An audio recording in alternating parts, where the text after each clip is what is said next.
He just says attendees 1, so you need to wait for attendees 2. Okay.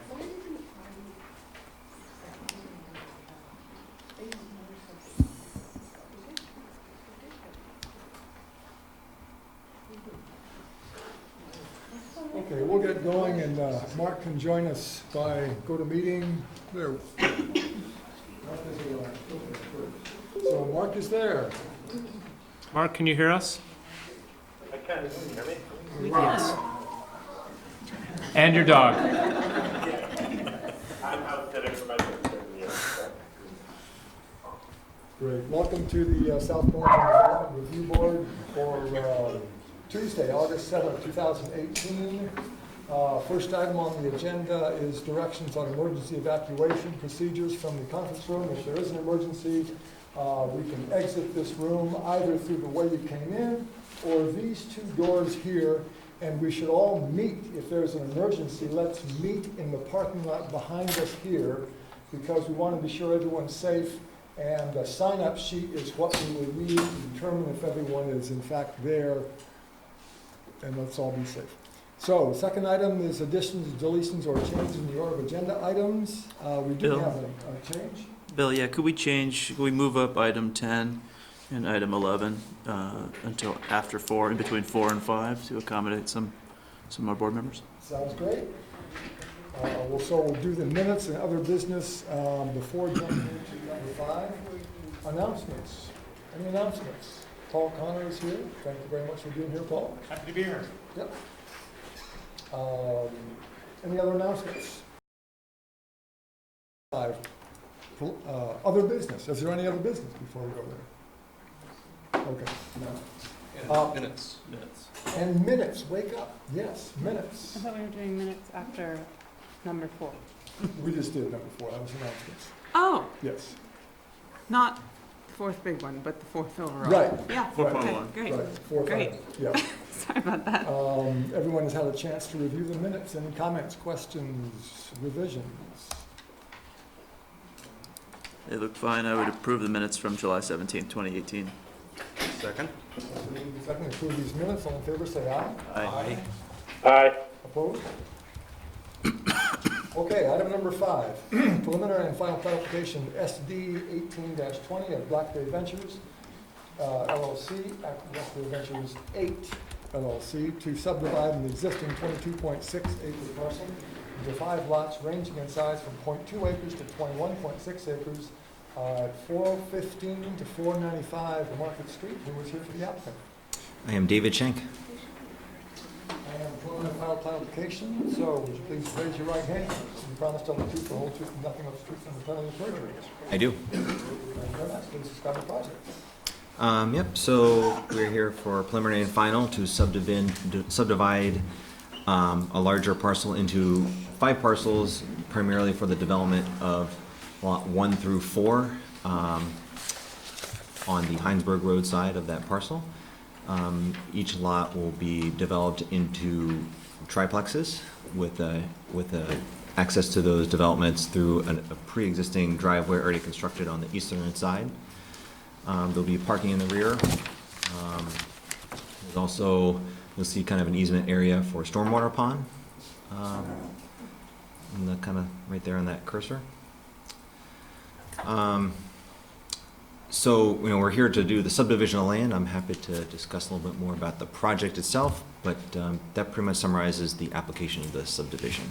We currently have submitted, this is kind of anecdotal, but we have submitted form-based code application to staff. It's currently under reviewed, and we do have a community meeting scheduled for the 13th with the butters. Sounds great. I have no questions on the application. You've seen the staff comments, the draft decision. I have. Yep. Do you have any questions or comments on that? I do not. I think they're fine.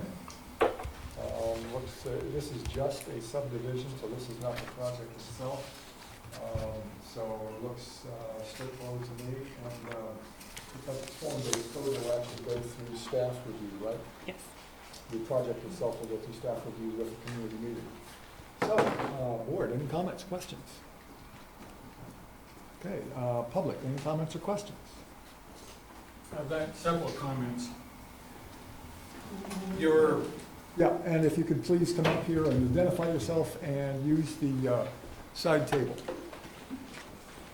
My name is Bill Gerlach. I represent 16 and 18 Ivy Street. Your specifications, 12.02 Wetland Protection Standards, C2 map, Wetland Map and Applicability Standards.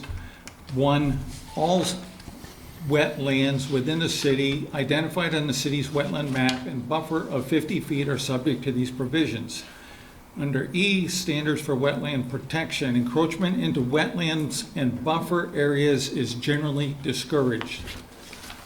Drawing C1.1 indicates wetlands and buffer zones, both of which show construction in them on Lot 4, including a building, parking, and trash dumpster area. Now, it's my understanding that these were changed administratively without a public input. My concerns are that with the way this is being built and the way the driveways are constructed, that when they plow the snow, all that snow is going to end up in the wetlands, and basically right behind my backyard and my mom's backyard. We're currently dealing with water problems because of the construction of Market Street, where the wetland was interrupted 15 years ago, or whenever that was. And I'm expecting that this business is going to exacerbate that. I don't know how you go about removing administratively removing the wetlands from your wetland map administratively. I mean, having somebody else actually say, this is what we should do, and you agree to it. So then I've also looked at the rise from Market Street, from the point of the Lot 4 pin going east and up to the driveway of the that they're planning on using. The Market Street rises about 70 inches. That's an approximate. That's using a hand level just to get these. Also, standing in Market Street and looking onto the existing driveways, it rises up almost 66 inches, somewhere in that vicinity, making it about an 11-foot differential of change. Now, I'm wondering how much fill is planned down at Lot 4, where I'll be looking at, instead of nice trees, I'll be looking at walls that are, I don't know how tall they are. I know that up at that last condo that is already constructed, the guy's got 54-inch wall, and then he's got a stockade fence above it that he's looking at. So it's pretty ugly. So far, your comments refer to the project, not to the subdivision. Well, it may be, but So- the subdivision has to do with dealing with this water and wetlands. So the project will have to do with the wetlands. The subdivision is just a subdivision for the purpose of doing the project. And these concerns, I believe, are properly handled at the community meeting and not here is my concern. I mean, I'm happy to be corrected. Well, if this lot is subdivided, once you subdivide it, you've already done, it's a done deal. It's just a matter of building on it. Well, that's not necessarily true. That's not at all true. The community meeting is for comments about the project itself to be aired, comments and concerns about the project itself to be aired. Am I wrong on this? Nope, you're correct. Okay, it's rare. So, Okay, well, all of this will come back out again next week then. next Monday, right, August 13th? Yes. Okay. More comments, questions from the public on the subdivision alone?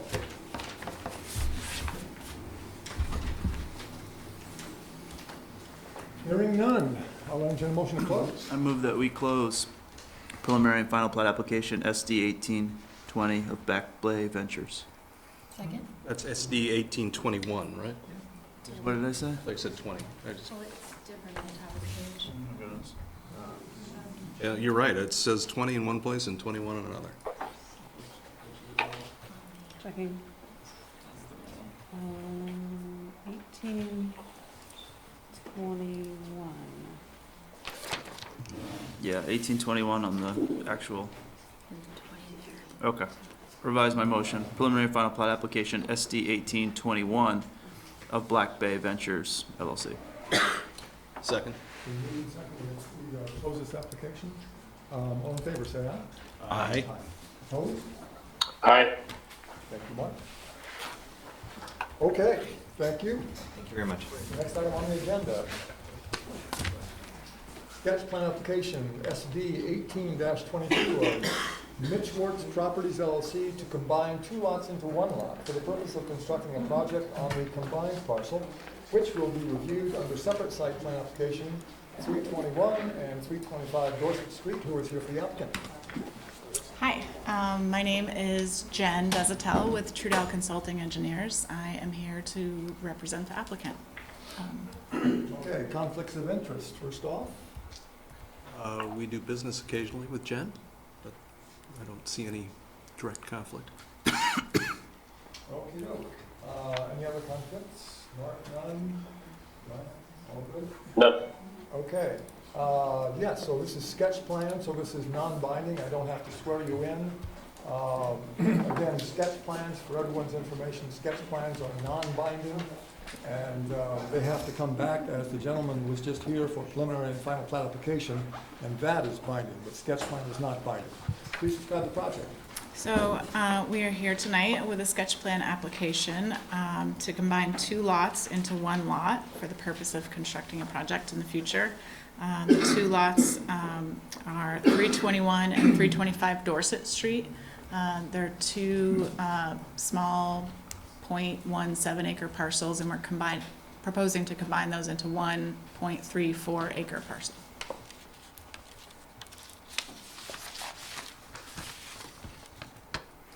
Okay, and you've seen the staff notes? I have. Okay. Any comments or questions on those? I don't have any. Okay, as staff noted, it's consistent with the comprehensive plan. There's a stream channel and associated buffer north of the property. The buffers associated do not extend on the subject property. Fire chief has reviewed, director of public works has reviewed. So the combining of lots seems fine to me. Other comments from the board? It's fine. Okay, comments, questions from the public? I didn't see any issues with that. Thanks, Mark. Please Just wondering what you're identify yourself. planning, just for my own curiosity. Don't have an objection, what's the plan? The plan for the project? Yeah. We've submitted a site plan application for a mixed-use building. Commercial and residential? or- Yes, Oh, cool. Just and so that's wondering. Thank you. currently submitted to the city. I'm not arguing, just interesting to know. Thank you. Sure. Okay, I think that's it. We don't have to close this application. I think that's it. Look forward to seeing you again. Thank you. Thanks, John. Item number 7, miscellaneous application of Elizabeth, MS 1803 of Elizabeth Pierce to confirm the presence and saleability of transfer development rights on lots A, B, and C at 1731 Heinsberg Road. This is a miscellaneous application, so this is a swear you in. Who is here for the applicant? Hi, so I'm Brandon Bless. I'm a representative for the applicant. Okay, you raise your right hand, please. Sure. You promise to tell the truth, all the truth, and nothing but the truth under penalty of perjury. I do. Conflicts of interest. Okay, go ahead and describe the project, please. Great. So we're working on these 3 lots that you see up on the slide there to do a conservation project. And so what we're trying to do is basically take these lands, reduce them from their development value down to their agricultural value to keep them as open space. And Reduce them from their what value? development value. Yes.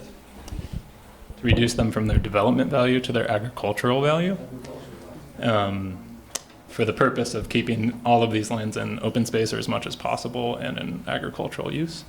So we're working with the Vermont Land Trust on that side of the easement to do the conservation easement on it. So we're asking the board to look at the TDR program that the city has to say, yes, you know, this many TDRs exist on these lands. Yes, you can use them in this way on these lands. And yes, they'll be there after the transaction of the property, and that, you know, everything is basically as we think it's going to be. So that's sort of one piece of it. And then another piece of it is on Lot A, which is on the right-hand side there. There's already a substantial portion that has had TDRs sold and sent from it, meaning that the land effectively has an easement from the city.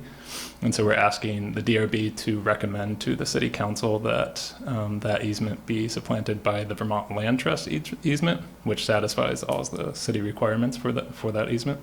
And then it's not actually well defined in the application, but additionally to that, so looking at the existing TDRs that have already been sent off, but the entire project, we would look for the same recommendation to city council that if there are opportunities for VLT to take the easement, that DRB would recommend to city council for VLT to do that. And this is actually the southeast corner of South Burlington. Correct, yeah. It. This is it, yeah. Give the SEQ. Sorry? The SEQ, of the SEQ, right. Okay, and so you're simply looking for approval from us, approval agreement from us that your proposal to reserve the development rights, which is to say, to have the city or a land trust buy the development rights to this property, that we simply agree with that. So we're looking for approval from DRB to say, yes, these TDRs exist in the numbers that you think that they do. Yes, you can use them in these ways as outlined, which is basically just saying there's not going to be any odd restrictions applied specifically to these properties that would be outside of what we already understand. And then, so that's kind of in one bucket. And then the other bucket would be recommending to the city council for the conservation side of things specifically that that the easement that the city has through the TDRs that have already been sent, that we can have the Vermont Land Trust easement basically supplant that, so the city would revoke its easement on those lands with a simultaneous conservation from the Vermont Land Trust. The whole reason for that is because the way that Vermont Land Trust does conservation projects is it needs to be under their kind of easement umbrellas so that they can get their conservation funding from NRCS and other sources. This has been done before with the Leduc property transfer, same exact thing.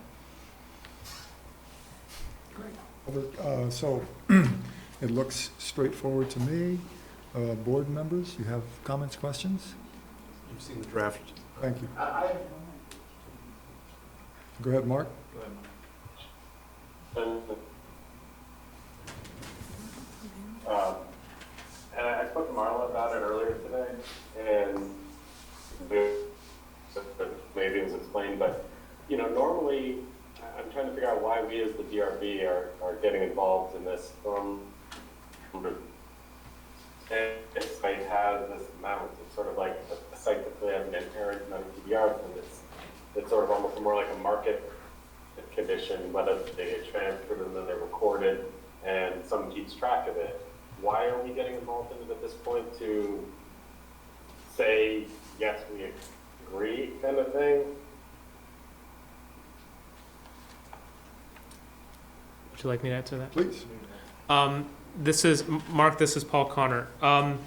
Really, it sort of dates back to the prior work that the city and the DRB had done with the Leduc property back in 2009, 2010, and I think essentially the request from the parties, including the Vermont Land Trust, had been in order to be clear to their funding partners, including Vermont Housing Conservation Board and the NRCS, that those partners wanted a little bit more of a formal acknowledgement of how many TDRs there are in order to pursue their funding. So while it is essentially an acknowledgement of what the regulations say, the Vermont Land Trust partners had requested that there be a little bit higher, more formal statement of that in order for them to be providing the substantial funds towards the conservation. So at the time, back in 2009, 2010, the sense was that the organization best suited to do that would be the DRB, even though it's an unusual action for the board. Could I follow up on that, please? I think I can use this mic. So, Paul, I understand that it is unusual, and it's something that I would personally support, but what I'm having a little trouble with is what is the authority for us to take that action? Well, so there's two different requests here. So the authority to state the number of TDRs is essentially, as the stewards of the regulations, if somebody were to be, say, doing a development proposal, that the board in its findings often determines X amount of density was allowable, X number of units were proposed. So it's sort of in line with a statement of this is the maximum number of TDRs in existence here. So that's where we drew the authority from. The second half of it, which is the request to recommend to the council regarding the sort of supplanting of the conservation role of the TDRs, the concurrence of the city attorney and of Vermont Land Trust attorney was that since the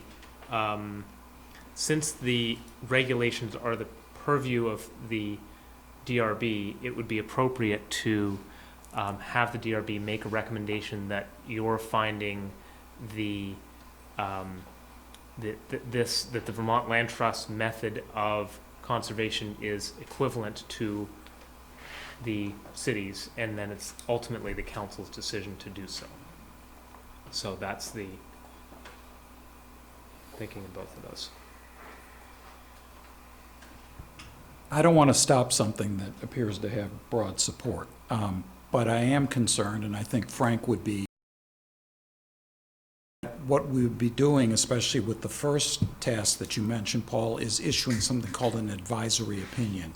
And I don't believe that as a quasi-judicial board, we have the authority to issue advisory opinions. But that's maybe something that could be taken up with the city attorney.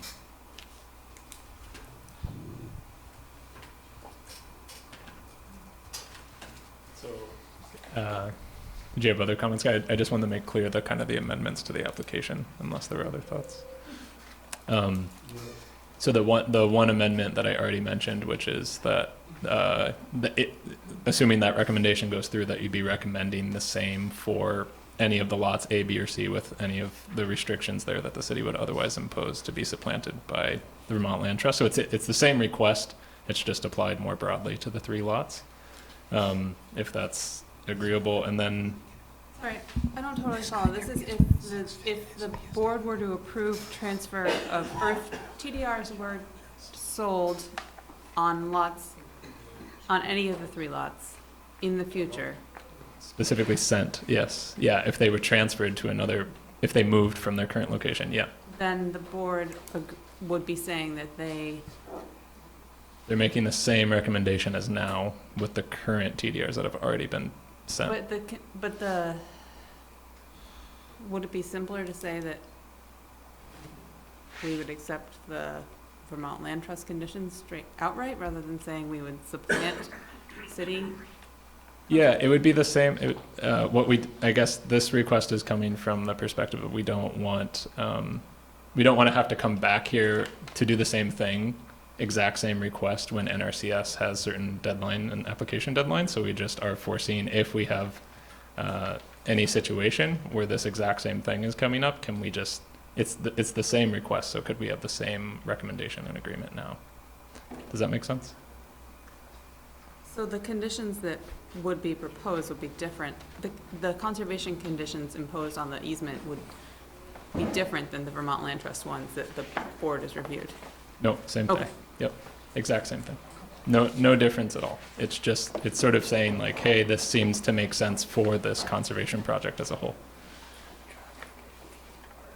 So Is that clear or not I clear? think I get it. So the board would be saying that the conservation restrictions proposed by Vermont Land Trust to supersede the existing conservation restrictions would also be consistent with LDR 9.13C if they were applied to other portions of the property. Thought you made that point. I don't think that's a reach because this is the 9.13C, the portion of it that pertains to this request that he's making. Paraphrasing a little bit.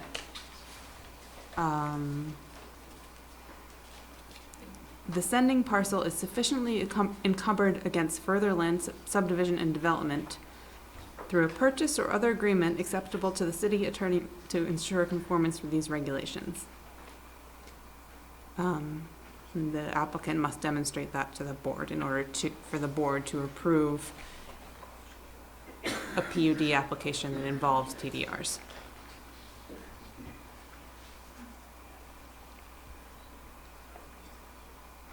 So if everybody understands the proposal, we can deliberate on it. We don't have, as long as we all understand. Yep. Okay. Well, I have a quick question. Has anybody studied the Vermont Land Trust docs to make sure that they are in compliance?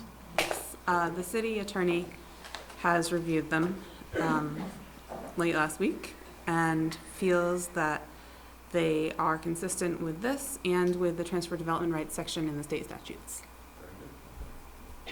And So there- I would just add that I would request that the city attorney review our ability to undertake the commitments that we must undertake. And he would report back to us prior to those deliberations.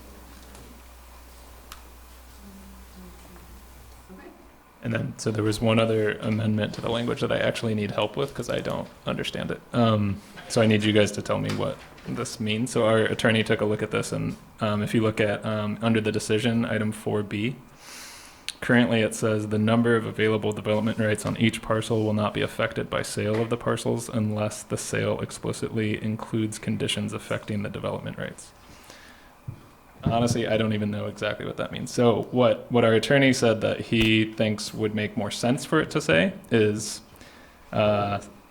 so the number of available development rights on each parcel will not be affected by the sale of the parcels unless the sale explicitly foresees the development rights as part of the conservation sale or process as agreed to by the applicant.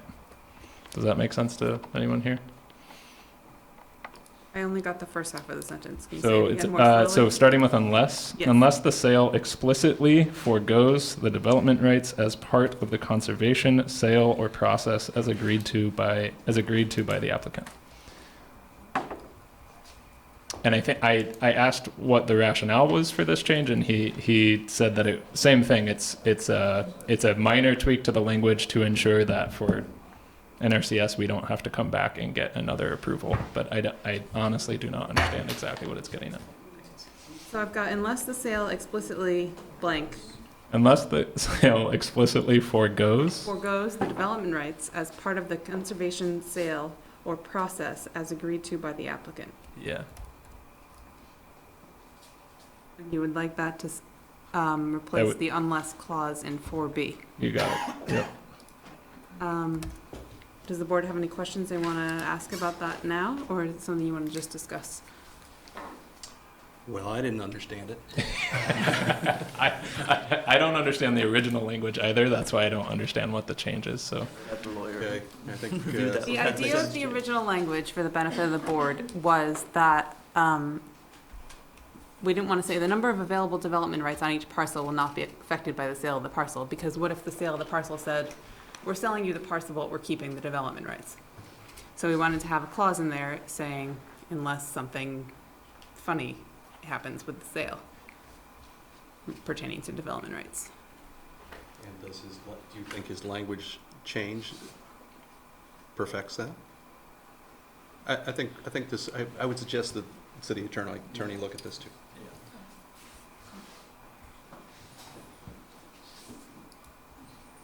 Okay. Okay. More questions from the board? Go ahead. I guess my recommendation would be that if you would like the city attorney to look at this, the first question is really just a question of your authority. This one sounds like you may have an additional question following it. So if that was the case, I'd recommend that you continue it to your next meeting. If there's an open question here. Okay. We will continue it Okay. to get the city attorney's opinion. Okay. Public comments? Next meeting? 18th? 21st. 21st, thank you, yes. 21st. Continue, Any public comments on this one? good point. Any public comments? Comments from the public, questions? Yes? Please identify yourself. Larry Parker, we're a neighbor on the north side of parcel A, Hidden Meadow Lane. And it's great to hear that the plans are to put this in trust. We're very happy to hear that. I'm just curious, when is the date, the anticipated date for that to go into land trust? And when it does, what's the plans of use for the land? Will it be farmed, will it be hayed, et cetera? Yeah. So you're saying the first question was, what are the dates that the land trust would actually conserve the land? Right. So conservation tends to be like a multi-year process from the point of transaction usually. This is a unique scenario where a collection of partners have had to act pretty quickly to purchase the land and then go through a conservation process. So to conserve the entire property, we're looking at a multi-year process. I can't give you specific dates because I don't know them. I don't think anyone knows them quite yet. So I would see this, if you went back to that original map, I would see it in a sort of phased process where Lot A would probably be the first to be conserved, followed by C and B. Is the likely scenario, but that's unknown. So the best answer I can give you on that is a multi-year process. Is there a date for the initial deal that the plan is in place to be conserved and that builders can't build or anyone else purchase it? Right, so the plan would be in place as of the time of the closing of the properties, where we would be working with, Vermont Land Trust and other folks to go ahead with that conservation process. So that would be happening really as soon as possible. But part of it depends what DRB's approval here and recommendation to the city council. So this decision has a heavy impact on the conservation of the property. And then your second question is what's going to happen with the land in terms of land use after the fact. So it will be under explicitly like sustainable agriculture practices, for the lack of better words there. So you'd be seeing effectively organic farming, whether it was certified or not. We should also be clear that Lot B is developable, at least part of it is developable, right? At least that's what I read from the notes. And so it isn't like that whole property is going to be necessarily conserved, or is the plan indeed to conserve the whole property? Goal number one is to conserve the entirety of the property. Great, okay, so the LDRs don't require that, but the goal of the landowner is to do that. Yes, you had a question? I did. Who do you represent? So I'm part of a bread and butter farm, and so we would be the farmers that would be managing the land. Okay, and so can you please tell me the crossroads that are on A, B, and C here? Sure, that's Cheese Factory Road and Route 116, Heinsberg Road, yep. Can I approach, please? So, this is developable here now? Part of that is developable. Which part? The most northeast section of parcel B and the most southeast section of parcel B. And here? Southeast. Correct. Here? So this line here? No, it's kind of in two chunks. So the northern section, and then there's a gap. This is ledge, if I remember correctly. This is just pure rock. It's not ledge, it's a wetland actually, so it's a clay plain forest in there, in that entire section. The ledge is up on the northeast corner of the property. Okay, can you go back to that previous map? Yeah, so just to show you, this is the property you're just looking at. This orange is the developable area, and this orange is the developable area. And what's this green space right here? That's the Natural Resource Protection District. And it's what, about 100 feet? It's probably more than that. It's probably 150? I'd aim for more like 1,000. think it's 1,000 feet? I think so. It's a 117 acre property, so to Right. give that I perspective. inquired about buying the property across the street, so I go by here regularly. Sure, yeah, So, I don't think it's 1,000 feet. okay. And Yeah, do you know, or do you not know? I do not know definitively, Okay. yeah. And so this is all gonna be farmed? Is that your plan? Correct, yeah. And it's gonna be part of bread and butter? Yeah, part of bread and butter, and then probably we'll see some other farmers joining us, yes. Okay, so you're gonna increase your farm. So are you thinking about moving like the hamburger days over here? No. Nope, so that would be basically for, hayland, as mentioned before, for grazing lands, things like that. So So everything- agricultural production. So everything it is now, but this may be developed. That, as has been mentioned by the board, is the only parcel that has the opportunity for high development value. It is not. High development value. Yeah, it is actually relatively high, so it has the opportunity for up So to, we're talking about more development on Heinsberg Road here. only if conservation fails. And conservation failed over here. Conservation, Because if it it, went under contract already. if conservation were to fail on A, it only has the potential for up to 3 house sites, so development isn't a threat on A. What we're trying to do is just basically This did conserve the go- land for farming. This was tried to be conserved, right? Are you Am I referring to correct in parcel A or a different one? No, conservation, when it was in for sale about 4 months ago, 6 months ago, It's still attempting to be conserved. but it's not. And Uh, please what- address the board. I'm sorry. That's all right. I'm sorry, I'm just trying to know his plan. Yep. So this has been attempted to be conserved for a long time, but it hasn't been. I even inquired about purchasing this property with a friend to do exactly that, hay or horse.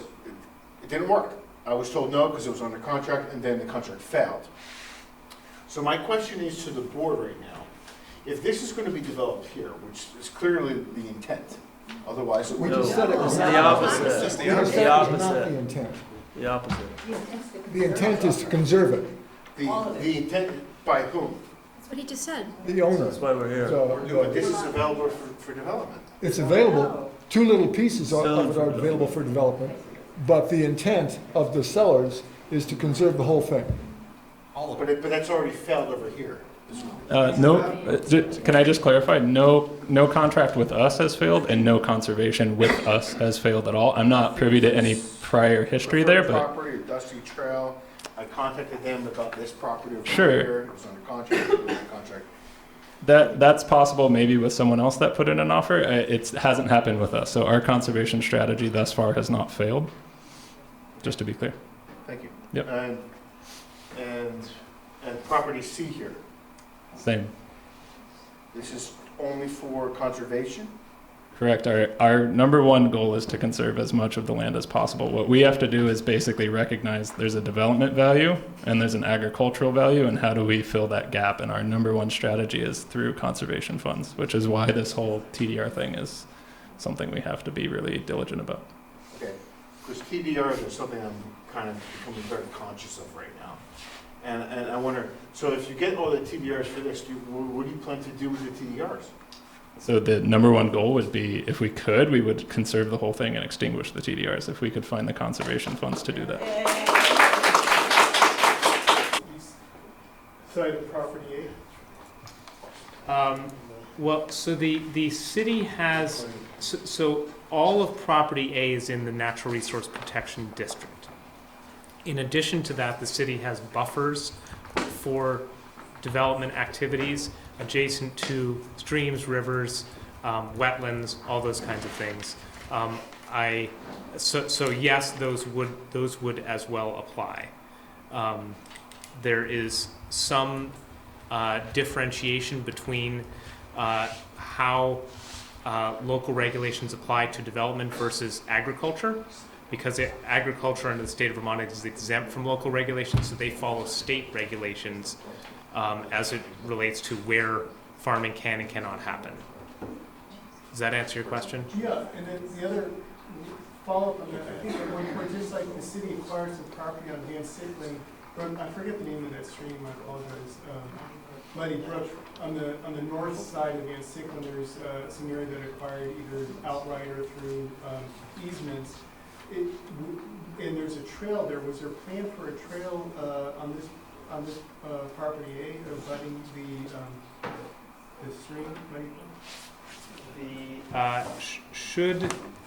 Should the partners that have been discussing the conservation proceed, the city has been in separate discussions from the DRB about continuing trail access, but that's that would be dependent upon ownership transfer. Right now, the property has not been sold to the farming entity, but that's in discussion of possibility, certainly.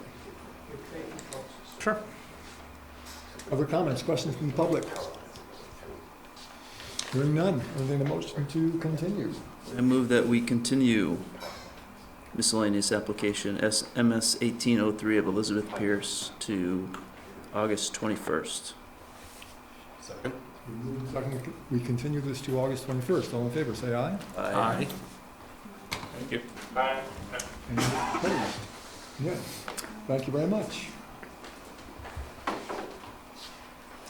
Next on the agenda, continued final plat application SD 18-18 of Catabout Middlebury LLC to re-subdivide two lots of 2.9 acres and 12.2 acres at 1795 Shelburne Road and 68 Nesty Drive. Who is here for the applicant? The applicant has requested continuation to December 4th. They have scheduled a time to present to the planning commission a request for a zoning change, and they want to allow time for that to play out. I would move that we continue final plat application SD 1818 of Catabout Middlebury LLC to December 4th. Second. Moving second, we continue this application to December 4th. All in favor, say aye. Aye. Aye. And opposed? I'm recused on this one, so I don't know if that's not present or an abstention. It's not present. Nesty Drive. Nesty Drive? On Catamount Middlebury. Okay.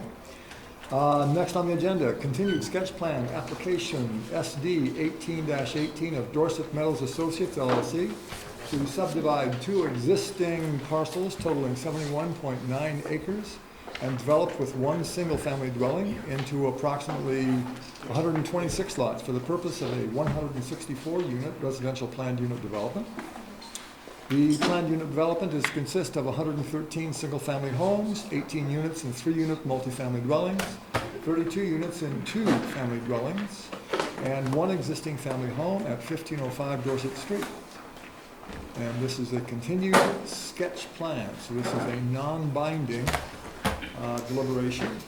And it looks like we have a couple of people who need to recuse. Yes, I need to recuse this. Yeah. Take care.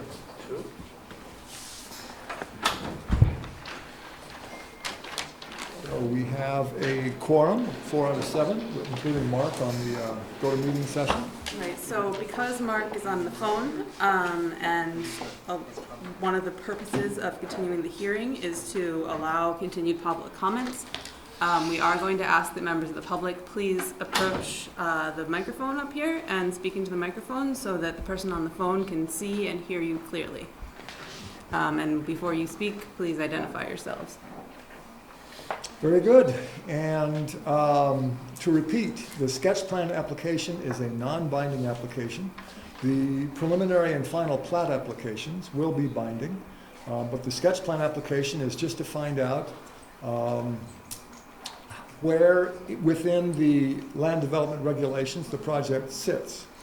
In the 3 branches of government, we are the judicial branch.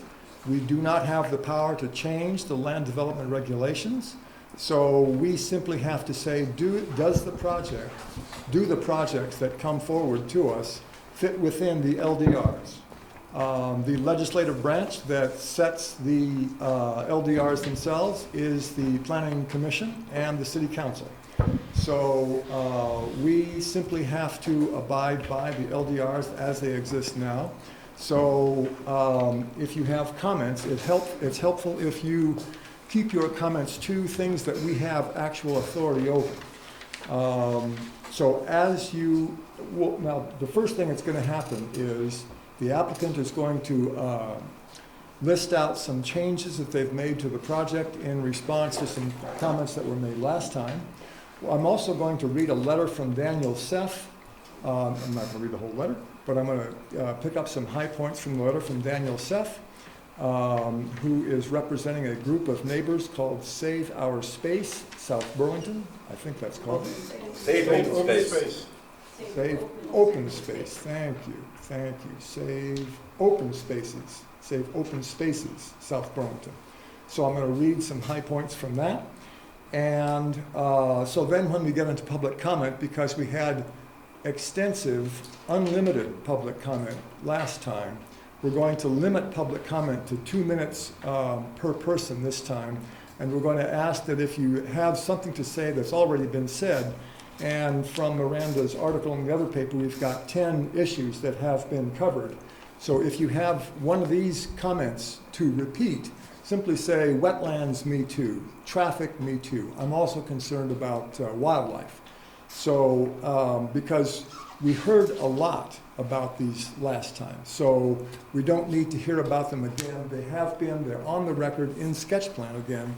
You can come back in preliminary and final plat application and make the same comments there more extensively to get them on the record. So, And I would just add that Thank you. if you don't have the opportunity to speak or don't want to speak tonight, or think of something that you didn't say, we read every single letter that comes to us. We honestly do, every single one of us. So please feel free to submit comments in writing in addition or indicate instead of. very good. So let us start with a review of the revisions you've made to the plans. Sure. I'll be quick. On the screen, we're looking at the 72-acre parcel. When we were in last time, we were proposing a total of 164 units. There were some comments from the board about some of the interior green space and transportation corridors looked a little bit cramped, so we reworked the layout. We eliminated 3 of the lots on the inside and opened up some of the space. In addition, since our last meeting, we did meet with Public Works, Fire Department, police. We had the review. That went fairly well. The fire chief asked that we widen the through lanes on the middle boulevard. I think we had them at 9 feet before. He requested that they go to 10 feet, so we've made that change. We also talked about adding bump outs or narrowing the road at this intersection. We added them to this intersection, and basically all the intersections now have those bump outs to try to control the speed through it. Other than that, we talked to Public Works about whether or not we needed a pump station. They would prefer to see us fill this portion of the road to get the sewer to go gravity all the way back to the existing pump station. We should be able to accommodate that. We had some comments from the stormwater engineer. We should be able to accommodate him. Overall, police and fire seemed fairly happy with the layout that we had. If you could switch to maybe one of the other exhibits, the only thing we wanted to mention, there was a little bit confusing. Let's go to the last one. So the project site is 72 acres, but it actually involves, under the current number of units proposed, a total of 134 and a half acres, because we need to purchase development rights to develop this parcel as shown. And essentially, we need to purchase the development rights from an additional 62.5 acres of off-site land. So the map is to scale. So when you look at the total development, you can see that, yes, we are developing a lot of units, but we are creating and preserving a lot of open space. In fact, of the 134 and a half acres that are involved, we'll end up with 94 open acres. So 70% of the project will be dedicated open space. That will contribute to the open space plan of South Burlington. Only approximately 30% of the parcel will end up being developed. And we didn't include any of the green space, inside. We just included the big chunks of green space when doing that computation. So I am going to request that we preserve a little civility, that we preserve some politeness. When someone is talking, just let them talk. Don't interject, please. The 70% is the land itself, not with the TDRs included, correct? No, that would include, so Okay. when you add the two parcels together, it comes up to 134.5 acres, and 70% or 94 of the acres will end up being open space. Including the 62 acres that you would acquire in TDRs. That's correct. I see. Can I ask a question or make? Yep. Please, So, please. Go ahead, Mark. oh, sorry. I kind of disagree with the way you're using these calculations for open space, but we've never considered the additional land where your TDRs are being purchased from as any sort of calculation or discussion point for size of parcel or amount of space being. TDRs are a mechanism that allows you to increase your density in ascending district or in a receiving district. So I recognize the exhibit, but I don't think it holds personally any validity. And we're looking at the parcel on the right with the current, in my opinion, as what we're looking at as open space, not the block of 62.5 acres offsite, where you're getting your density for your TDRs. If you look at just the 72 acres, we have approximately 31 acres of green space. So 31 of the 72 remains as open space or green space, plus the 62.5 acres. Now, I realize that's an unusual calculation, but I've also been involved with Site Mill 2, and at the state level, at the Act 250 level, Act 250 recognizes that the parcel that you're transferring rights from are also involved lands. So wherever we end up transferring it from, they will be part of the Act 250 permit. That's how it was dealt with at Site Mill 2. So at least on some permitting level, they are considered involved lands as you go forward. Staff has a, go ahead, Mark. Mechanism with the TDR process. Say it again, Mark. It's involved land only in it for developing the rights to increase the density on this parcel. And it's the reason behind the own thing is you increase your density in a receiving district by conserving land in an extending district. So, I mean, it's a diagram, but I don't think it's anything that we need to have any discussion about percentage of development, overall site size, how much land is being developed. We're looking at the parcel on the right, and that's, where the open space is that, and the development is that. But the diagram on the left, the 62.5 acres, just part of this project, it's a mechanism. It's not any goodwill type of thing. It's how you're doing the thing on the right. That's right. Yeah, and I was going to say that the staff has a consistent pattern of not including that. So as we, in our permitting, go through this process, we won't include that, I don't believe, right? Right. It's Right. intended to be a tool. Exactly, exactly. As Mark says, a mechanism. Right.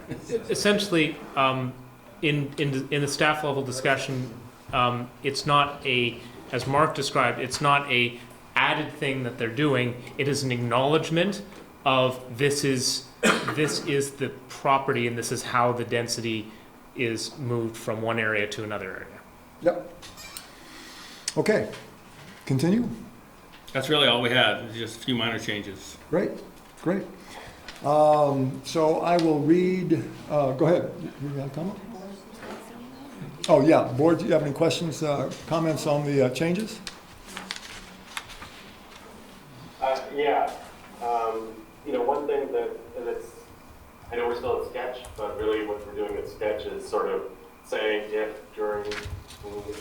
once we close sketch, during preliminary and final, you approve through the technical review and the additional studies and any technical review we impose on the project, that you can do it. This is what we're asking you, saying that, I guess giving it a blessing, but it's a non-decision blessing.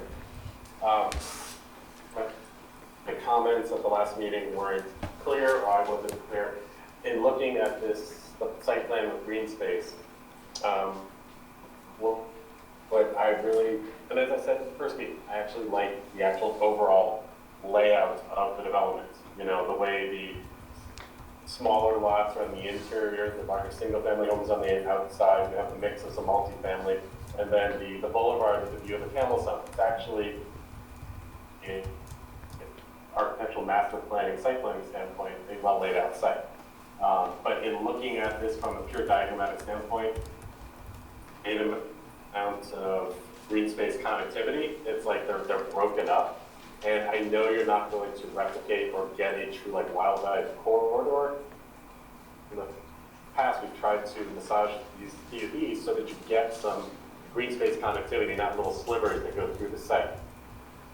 And comment going forward that I really want to see, you know, some real green space connection between the open space, meadows and open space, the wetland, and the slivers that run through it. I'd like to see an actual concerted effort to make that sort of as a green connection. Yeah, I see what you're I'm saying. acknowledging that you have roads that break it up, but I'd like to see it broken up by just the roads, not one. I personally would like to see an actual green connection between the two major open spaces on the site. Okay, we understand what you're saying. Yeah, That's a good comment. Despite your bad cell service, I see what you're saying, Mark, and I agree. Yeah, connecting the green space in the west. Yes, he'd like to Makes a see lot of some sense. connection from the green space here all the way through at some place to the open space here. Yeah. Obviously, you got to cross a few roads, but yeah, we should be able to accommodate that. My comment is, and this might be ground we already retread, but you know, I see the two exits. You got to have the two exits, but it's on the same street. There's just no way to get to Dorset. No, we're talking with the state and the Army Corps in order to get this wetland crossing approved. But that would basically just take us to this property line. We don't control either of these two properties. So at this point in time, we have no way to get across. And no connection to the south. No. Correct. No correction to the south. No. You know, obviously, if there's a calamity on the connecting street, you know, you'd like to have another exit, but you're locked in there.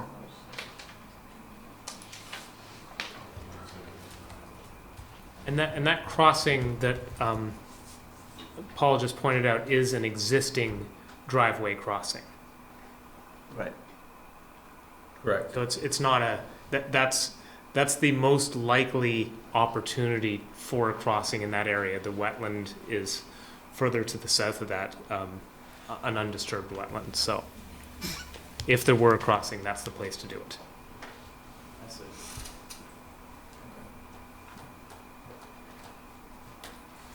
Okay, Jennifer, any comments? No. Okay. Let's see, so before we open it up to the public, I will just highlight a few items from Mr. Seff's, Daniel Seff's letter to us. First of all, he encourages us to hold the sketch plan hearing in abeyance until the environmental court decision in the Snyder Group would hold for the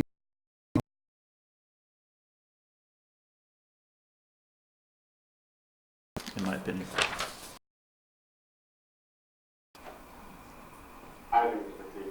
Okay. Next comment from Mr. Seff is that, actually the second comment from Mr. Seff is exactly yours, Mark, that the overall maximum residential density can't use the acreage from which the TDRs a reduction in. The group submits that it's illogical and unreasonable for the DRB to slice the side setback requirement in half for the purpose of cramming in discretionary TDR. This is not a binding forum. This is a sketch plan, but let's get a sense of the board. Do we agree or disagree that waiver should from 10 feet to 5 feet is okay or bad? Personally, would like to see more space, but it's not unheard of that we've waived it before. Right. We have done this before. Right. Yep. So you'd like to see more space, but it's not unheard of. And Matt? It's not a, go ahead, Mark. Go ahead, Mark.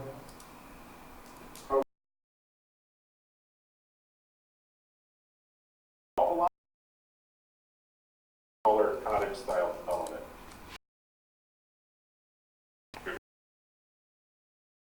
Are we maintaining the 10-foot side yard setbacks on the larger single family lots? Yes. Did you hear that, Mark? No, I didn't. He said yes. They are, as you said, they're only for the small interior lots. Some are 5, some will stay 10, which is consistent with what we've done in previous projects. Right. Right, and I'm in favor of the reduced setback because it will create more of a village feel, more of a neighborhood feel, which is the purpose of the anti-sprawl development and so on that I am a fan of. And then the other comment of Mr. Seth is continuance of agricultural uses or enhancement of wildlife habitats in such plans for use and maintenance is encouraged. Which would, I believe that this, so the rest of the point is that TDRs should not be used at all, but that we should stick to 1.2 units per acre, 5 units per 4 acres. And so do we agree or disagree with the use of TDRs to increase density in this space? Those are the current rules, and we're calling balls and strikes based on the way the game has been set up. If the courts rule that the TDRs are illegal, then everything changes. But until that time, TDRs are part of our plan. Yep. Mark? Yeah, I'm fine with the use of the TDR. Okay, so thanks very much to Mr. Seth and the Save Open Spaces South Burlington group for submitting the letter, but we politely declined to agree. So now, looks like we lost Mark. We're just getting to the fun part, Mark. So I guess pause the meeting because you don't have a quorum right now. Mark is important Exactly. because we need 4 for Right. a quorum. So we'll wait for, get Mark back. Sister's dog didn't need him. Once we get Mark back, we'll open up the public comment. Again, comments held to 2 minutes each. The comments that we've already heard are density, wildlife. We should. Come on, can we take a 2-minute pause? Yes. Yeah. So can I ask you a question? You're saying that we can't say the word density or wildlife? Can you make sure there isn't a quorum right now, so there's no meeting? Just so we know how we're gonna approach a discussion with our community. But it's not this one. It's not the meeting. So those comments have already been made, and so it would be a waste of our time, all of our time, to restate the 10 minutes that some people took, the 8 minutes that other people took. It would be a waste of the 2 minutes that we'll have now to simply say, boy, the wildlife is there. I'm going to take my whole 2 minutes. I'm going to say the wildlife is great, the wildlife is great, the wildlife is great, the wildlife is great. It would be a waste of everyone's time to say that again. So I've got 10 comments here, discussion Newspaper. items. And, I didn't read it. and you can watch the video replay too. And yes, there's a lot of ways. Of the newspaper? The video, that's why Charlie's here. That's why Charlie's here, yes. So this is on channel 17. Oh, a new code. Okay. So if you go to CCTV, Yes. cctv.org, Yes. and basically just, so you go to YouTube, Okay, there's different ways to do it. The easiest way to do it is go to YouTube, put in South Burlington, Vermont, and put the date of the meeting. So the last meeting's date was, July 17th. so July 17th is one, and today's date will be the second one, where these films will be on YouTube. That's the easiest way to do it, because otherwise it gets complicated. I'm confused because some of those things are pretty important. And because they were discussed once, you're saying they cannot be brought up again? Yes, I am. Because this body is a judicial body, we hear evidence, and at sketch plans, it's non-binding.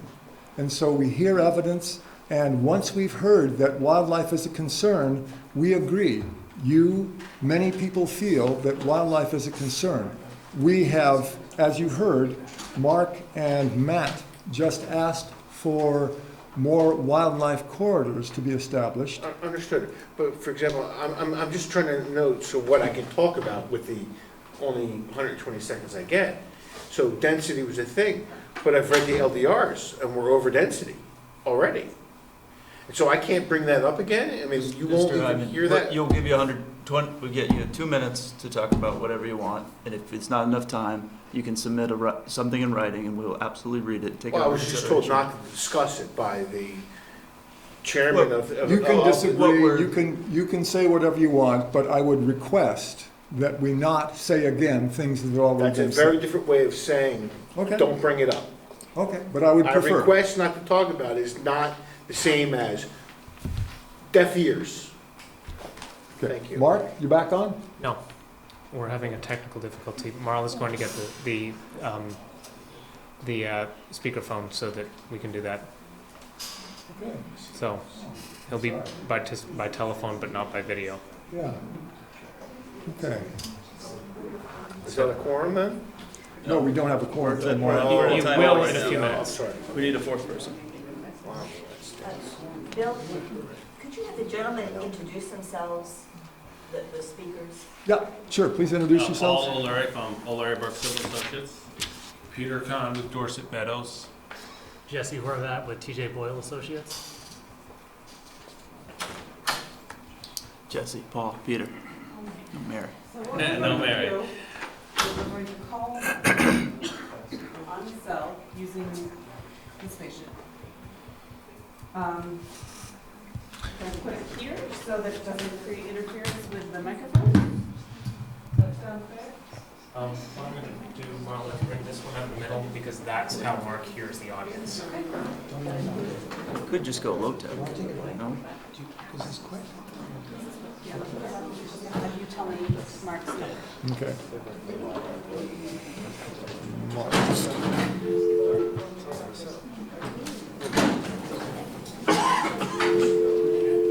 802. Miserable in the winter. Summer, it's like, why am I doing this 238 crappy? 6833. At least you don't have to deal with the legislature. At least you don't have to deal with the legislature. You got to try speakerphone now. Up and down. Giving real technical. Yep. Okay. So hang on just a second, Mark. I'll just We hold got on it. to this. Get some gaffer's tape there, Charlie. Can we tape that down? Okay. Mark, can you hear us okay? Just so Bill doesn't have to get carpal tunnel holding that down. Can you hear us okay? Okay. Beautiful.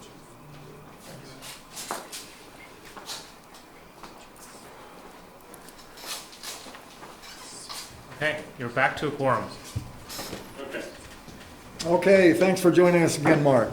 The 10 topics that have been discussed already are density, wildlife, building height, stormwater runoff, use of pesticides, animal safety, traffic, pollutants, changing the character of the neighborhood, the fabric of South Burlington. So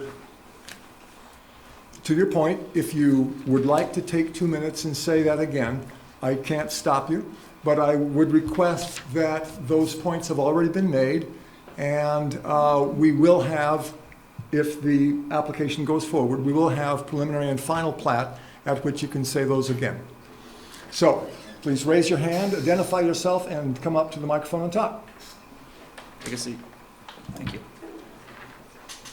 Hi, my name is Andrew Chalnick. So on one hand, I probably have the least standing here. I've only been a resident of South Burlington for a week. We've had our house up for a number of years. On the other hand, we just moved from New Jersey.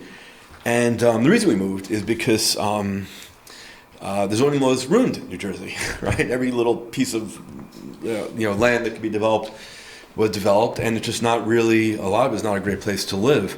And so I have that perspective to bring, and I guess I just kind of urge you as you consider this application. I know you've considered already a few of the points that Dan Seff made in his letter, but if I can take some of my 2 minutes just to repeat them. So Dan points out that the TDR bylaws are discretionary.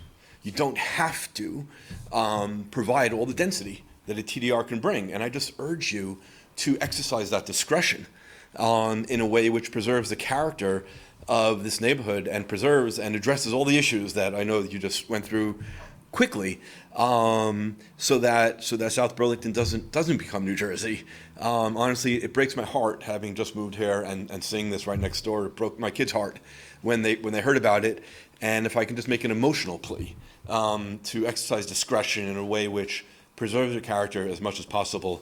I was nominated to go through this letter on behalf of our attorney who couldn't be here tonight, but I think you addressed the open points, so I won't waste your time again with that. Thank you very much. Thank you. Thank you very much, Andrew. Next. Okay. Yep.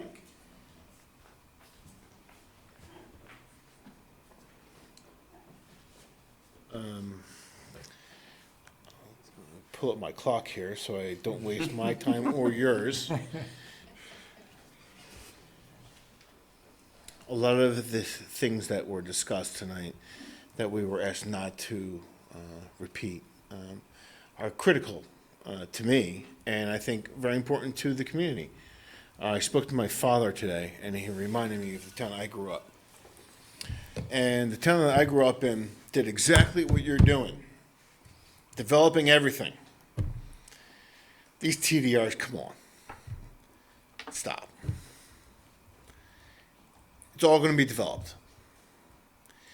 The house I grew up in, the property value increased and increased as the community grew, and then stopped. It plateaued. Today, it's worth what it was 15 years ago. Who's going to want to buy a 25-year-old house when every house in South Burlington is 25 years old, or 30, or 40, or 50? What you're doing to the community is not a service to us. It's not helping us. Building everything just because you can, and they're not going to keep going up in value. They're just not. And I've seen you, Matt. I know what side you're on and what you think. I mean, I feel like the DRB is pro-development, period. Period. I don't think that you're doing it in a bad way, or I think you're doing it in a bad way. I don't think you're doing it meanly or you're maliciously. I think this is what you believe. And I'm telling you, the community does not agree.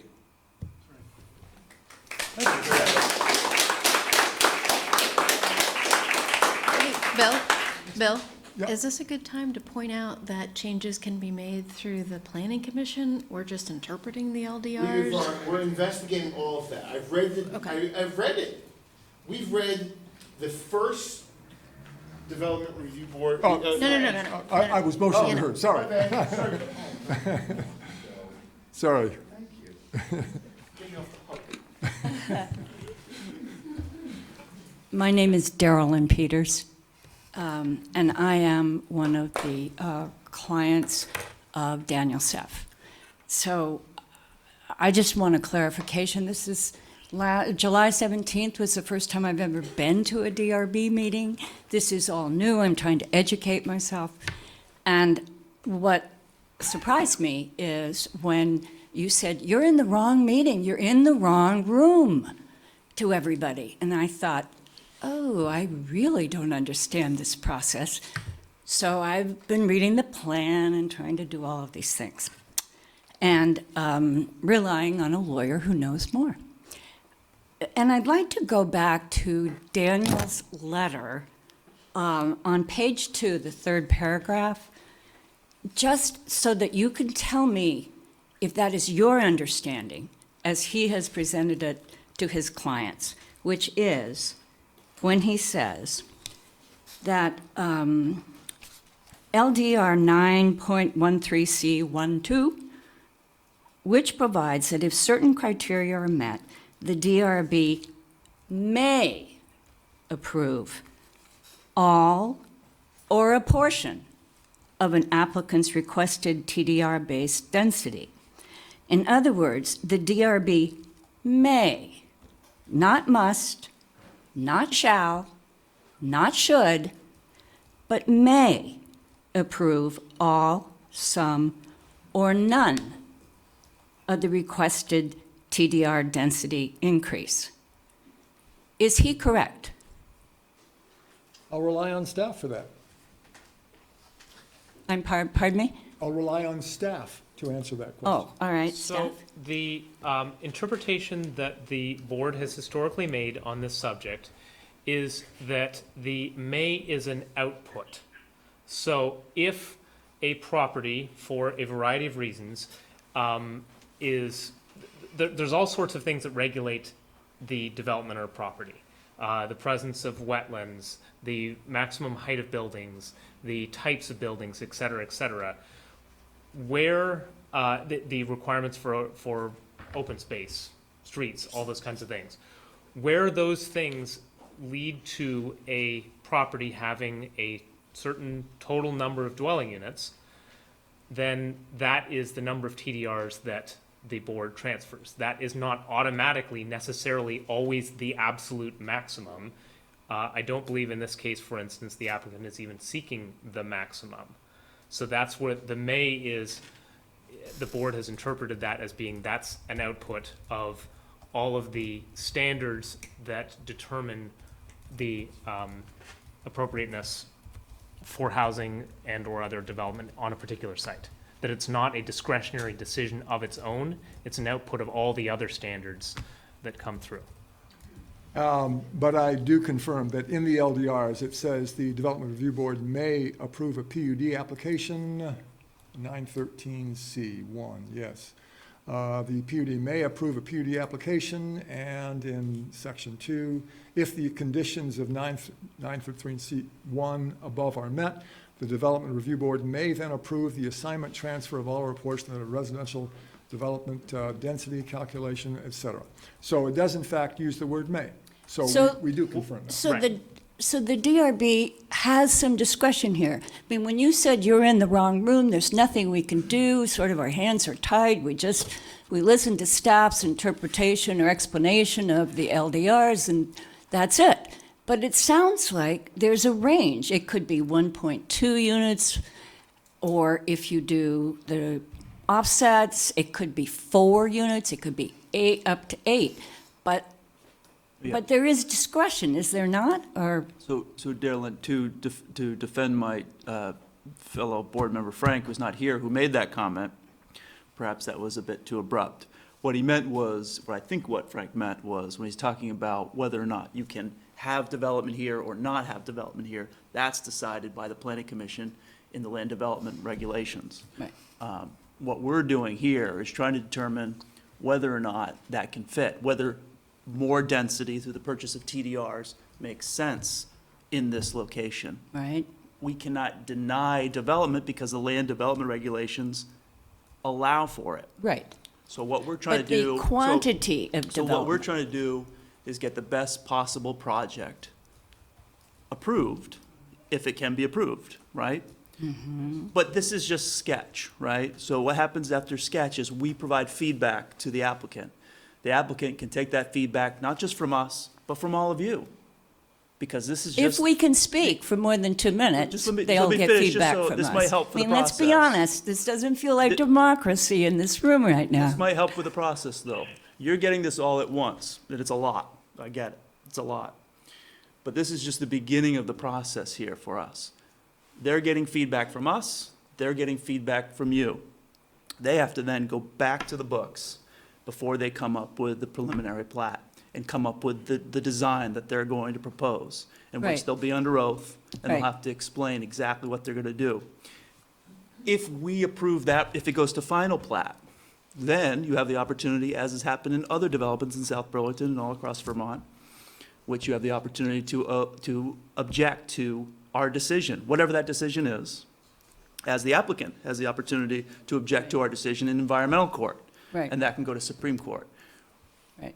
There are several stages in the process. We're just in the beginning here. We're not going to prove anything tonight.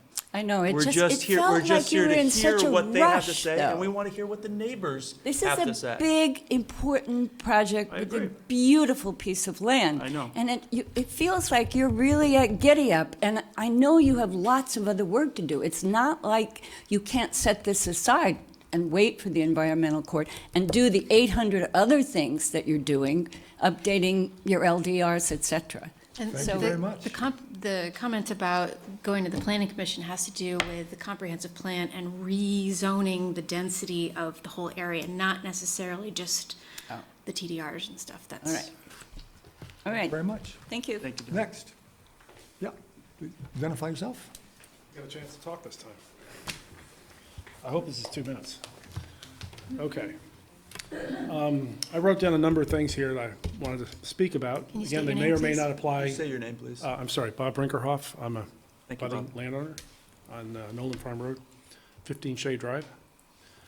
The city plan in 2016 has already exceeded its resident goal. And the plan is clearly focused on the city center for more affordable housing. The developers are focusing on more expensive housing in rural areas. More profitable, because they don't make a lot of money when they sell affordable housing. So it's contrary to the city plan. The city plan is in conflict with this. So we recommend that all development, until the city plan gets reviewed, should cease. And they should review the plan, because the plan is out of whack right now. Okay, that's number one. Okay, who is running this town? Sounds like the developers are running this town, not the people, not the homeowners. I can assure you, if you had a vote, the homeowners versus the few people that are trying to develop this town and fill all the land up with houses and pack them in, they would lose. They're not, the town is not representing what the people want in this town. They want to preserve development with nature. And they're filling all the remaining land that's available in South Burlington with as many houses as they can put in. And everybody seems to be going along with it, like it's no big deal. Okay, traffic. It's a big issue. Hasn't really been talked about. You got these two roads We coming. did. Well, it really hasn't been addressed because, you know, I've been watching Nolan Farm Road in Spear and Dorset. Imagine 300 cars pouring out on the Nolan Farm Road. The people in the townhomes in Schoolhouse Villa, how are they going to get out of their driveway during rush hour, okay? And then you're going to have a traffic light. And you're going to have cars packed up there trying to get on Dorset from Nolan Farm Road. And the other way, on Spear Street, which is already a lot of traffic, you're going to have people trying to get out there. So what's going to happen? We talked about this. All the side streets, all the shortcuts, all the residential communities, Pinnacle, Vale, Four Sisters, they're going to be shortcuts. So cars aren't going to want to get in line to get on Spear Street. Now they're going to start cutting through all the residential shortcuts and coming out on Spear. And then you have the bikers, and you have the joggers, and you have the walkers. Okay. I've seen these on Dorset, and I've seen them on Spear, and on Nolan Farm Road. Who's going to get killed? Who's going to get hurt? Is that when we finally recognize there's a traffic problem? You have to wait till something happens? There's definitely going to be a traffic problem with all those cars pouring out Nolan Farm Road, and that should not be ignored by the Planning Commission, by you, or whatever. Thank you, Bob. Thanks very much. Okay.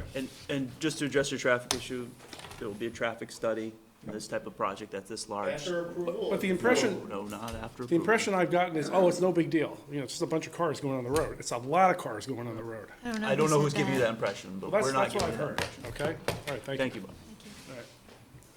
John.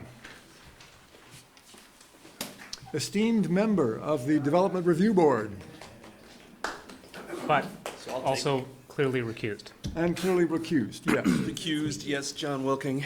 I am the butter. I have only one comment, which is when this project was brought forward initially to planning and zoning, it was actually quite a bit smaller. And I believe it was planning and zoning that encouraged it to enlarge. So I only point out that it can be smaller, and the developers actually brought something smaller, and I'd appreciate it being smaller.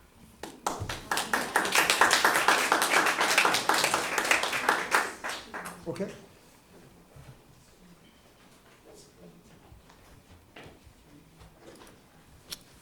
Peter Bernhardt, 103 Old Schoolhouse Road. I want to just focus in not on the whole scale of this project, but really scalability in terms of sensibility and rationality. And particularly, what struck me about this proposal was the 4 big structures along Nolan Farm. And I don't think I understand quite yet how big those structures are, how many units. I've heard 4 to 5 units in each structure, so 16 to 20 units. That little spit of land is in a floodplain next to the wetland.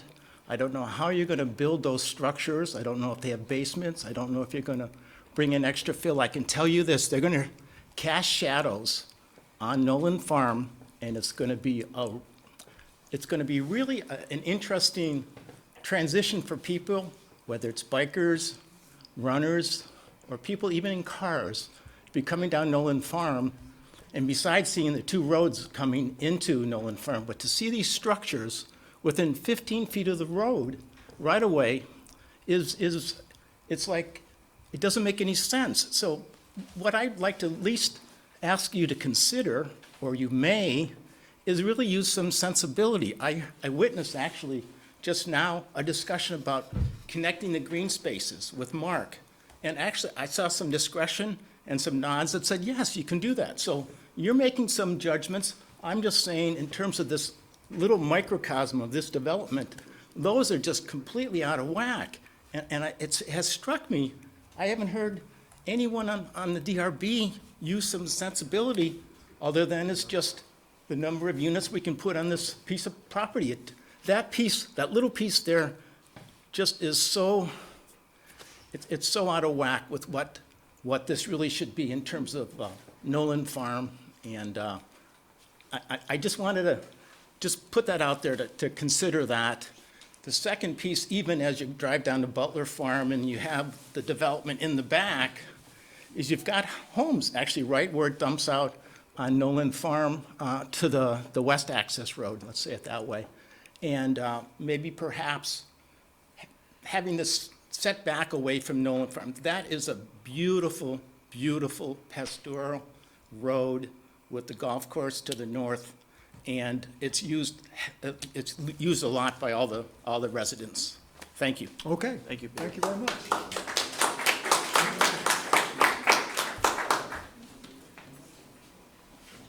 Hi, I'm Louise Hammond. I'm also a client of Dan Seft, and have been a resident of South Burlington for about 20 years, and I'm also a member of the South Burlington Land Trust, and I'm a land abutter. Last time I reported about the 84 different species of birds, so I'm me too on everything that's been said so far. But I wanted to just point out, last time I mentioned that there were 440 homes for sale in Chittenden County. That was the July 17th meeting. And 112 of those homes were in South Burlington. As of 6 o'clock today, there are now 442 homes for sale in Chittenden County, and 140 of those are for sale in South Burlington. So there's 28 additional homes for sale in just this short time. So I went to the O'Brien farm and first time saw everything that was cut down, and I spoke with the realtor, and she told me they've only sold 2 properties since March. 2 properties in 6 months. And they're going to build and build and build. They have a handful of deposits on others. So, you know, I'm all for the open spaces. I'm not only against this, but any development in South Burlington, because as I mentioned, the first time you're changing the feel of this town of South Burlington. And, you know, this looks a whole lot different than it did last time. I don't know why they didn't put the houses on every spot like it was before. Just to show that they reduced it by 3 is not even a big deal. You know, and yes, about the wildlife, you cannot build another deer. You can't make another bird. Once you clear all those trees out and you pave over all their homes, it's extinguished and it's too late. And it is too late for O'Brien Farm. That's a big mess. But it's not too late for this. And I think we really need to hear what the residents are saying. And yeah, on the comprehensive plan, they projected 18,000 by year 2025. And we're already at 19,000 7 years early. And I know that's just your guideline, but it's way off. So, you know, it's just a mess because we don't need it. There are more homes for sale in South Burlington than any other town. And the prices, it can't be 2 minutes already. It's No. 2:30. The prices of the homes that are for sale, if you go on Realtor.com or Zillow, the prices are all being reduced on the houses that are for sale in South Burlington currently, in this range. Thank you, Louise. Yes, please. In the back, and then you.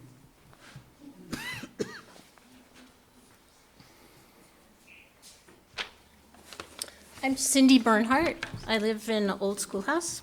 Yes to everything that's in the other paper. I just had a couple quick points. First of all, I agree with this gentleman over here. Less would be more, I think, for all of us.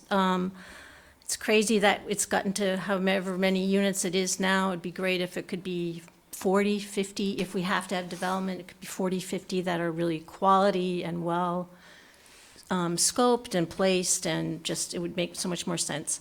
What Peter was talking about with the multifamily units that go along Dorset, right along Nolan Farm. Also, in addition to that, if you look at the plan, the detached garages that go along with that.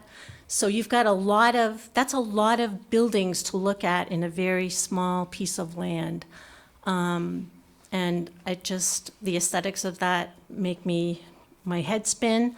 And it would seem like that whole piece could be rethought, particularly about the multifamily units. I was here at the last meeting, and I remember the discussion about how wonderful the views would be from this particular development. And I think that just from a practical standpoint, as you drive down Nolan Farm, if you try to image what it would be like to still see Camel's Hump over all the rooftops, I think that would be I'm not quite sure that's taken into consideration. To this gentleman's point about the 2 roads that are going to exit off into Nolan Farm, I'm not sure, it's a 0.3 of a mile, 0.4 of a mile space that's in. That is a lot of cars coming out. You wonder about the backup into the development itself. Then you think about Old Schoolhouse, the traffic that exists now that's going along Nolan Farm. Right now, it seems to me, if you extrapolate this forward, that the quality of the pedestrians' view or experience in going along Nolan Farm would be akin to what's on Swift Street now. Yes, there's a bike path there, but wow, there's a lot of traffic. And it's not exactly a quality experience. I know I always look forward to getting out of that part of the loop and going back to Nolan Farm because it's quieter. Thank you very much. Thank you. Take care. Yes, please. Hi, Allison Chalnick. Just moved here a week ago with my husband Andrew, my family. I just want to say that I'm living under boxes and I literally can't believe I packed up my family after 20 years to move to this beautiful state to now have to face this right next to my house. It's very disheartening for me as a mother, and I'm just very concerned about the safety of my children. I'm assuming that there must be a bus stop somewhere on Nolan Farm Road where my children and other people's children, of course, are going to be waiting for the bus. Already this winter, there was an accident coming from Spear Street to Dorset, coming around the bend by my house. A young lady hit an icy patch and crashed into our fence. So I'm assuming with an increase in traffic, there's going to be an increase in danger to children waiting outside on the bus, amongst all the other things. And it just makes me very sad. I never thought I would see this in Vermont, and I really hope that you consider all the beautiful space and the wildlife and traffic and safety and children when you make your decision. Thank you. Thanks. Take care. Next.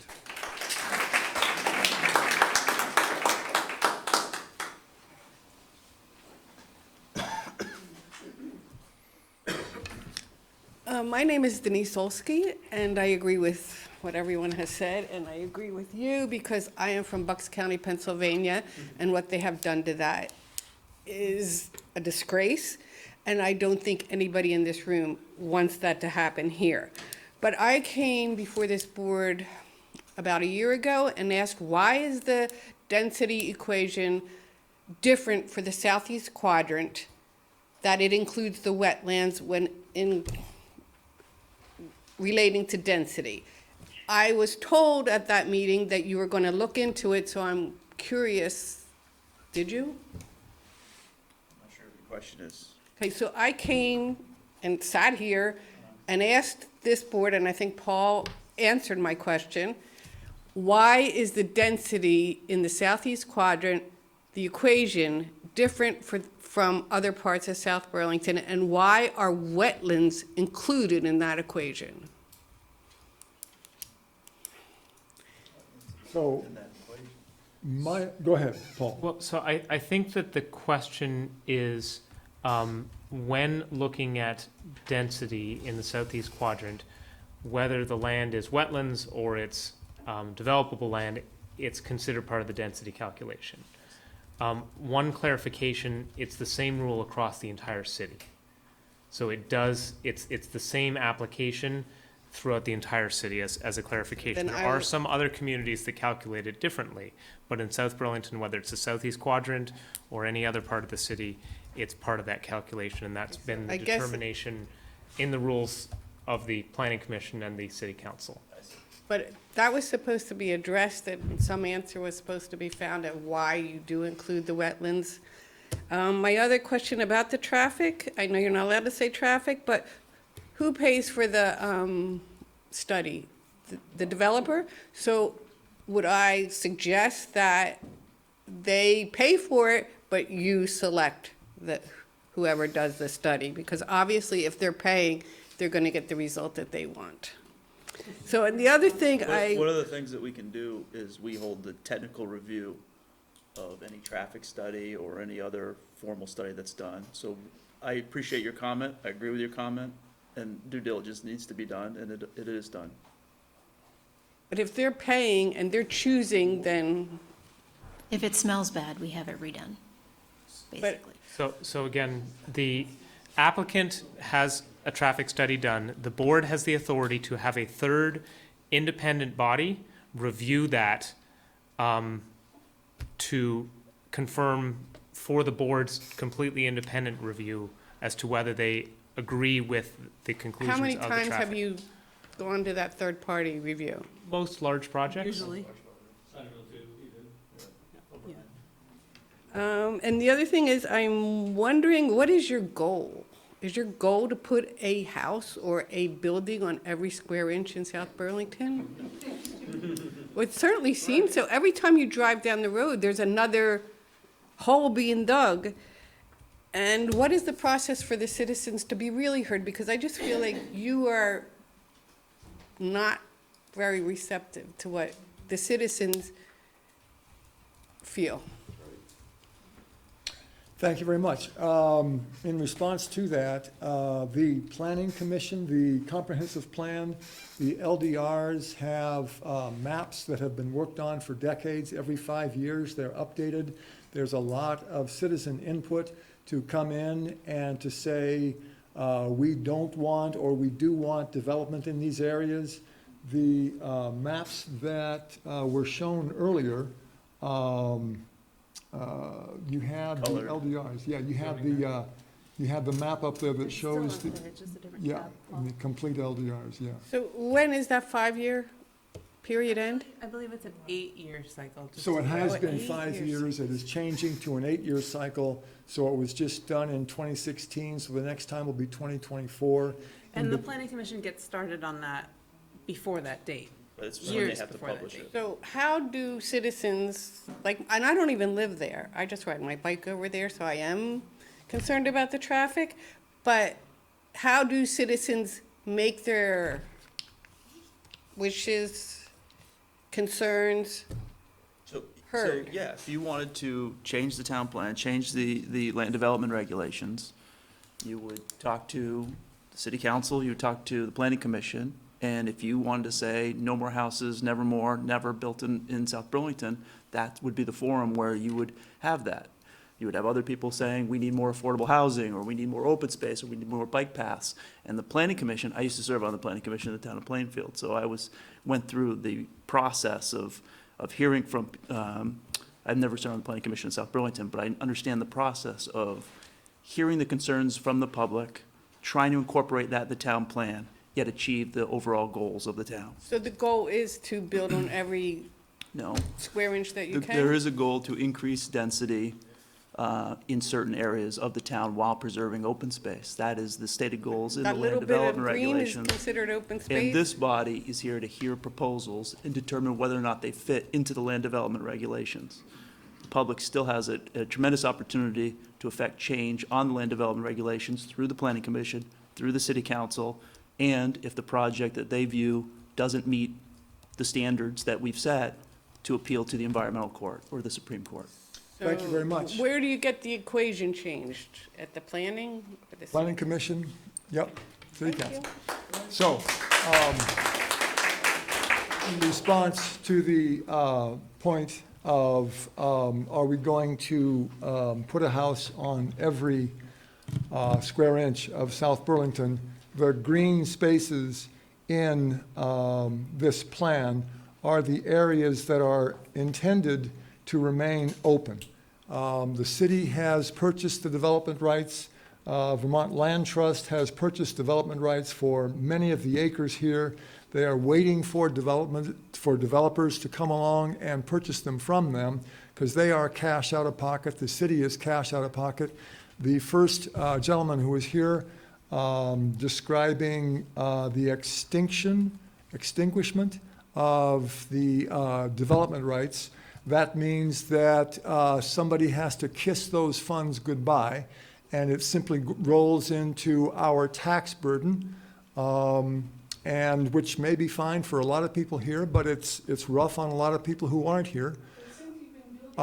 So the green areas are the areas that are intended to be preserved forever. The orange areas are to be developed at 4 units per acre. The brown areas, tan brown areas, are to be developed at 8 units per acre. And that little red area is a highly dense residential area, as I understand it. Paul, Marla? A little commercial area, commercial and residential. commercial, area. residential. It's where the Mill Market and Deli is. Oh, okay. Do you qualify the green, does that include wetlands, or that's so that if it's a wetland, we really can't walk in there? So not only does the green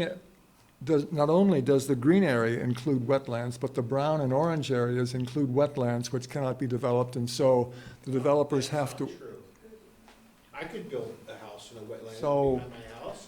Ray's already told me that from zoning. I've already got confirmation for A it. class 2 wetland, no, you can't build on a class 2 wetland. Class 3 wetland, a wet meadow, yeah, you can build on that. But there's- But a class there's 2. grade, so they're orange. So, The next. whole orange is in class 2, sorry. You've already spoken, right? I just want to add a comment. Okay. Okay. I want to ask the board here, the city plan, it says focus on city center and affordable housing. We have plenty of expensive housing that's not selling. But what are we doing? We're focusing on rural development, and we're Bob. on houses that are not.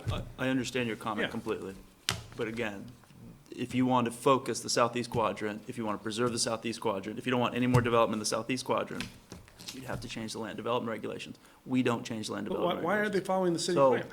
that's a question you should ask them. Thank you. Follow it too. Yes, and that's what we're doing.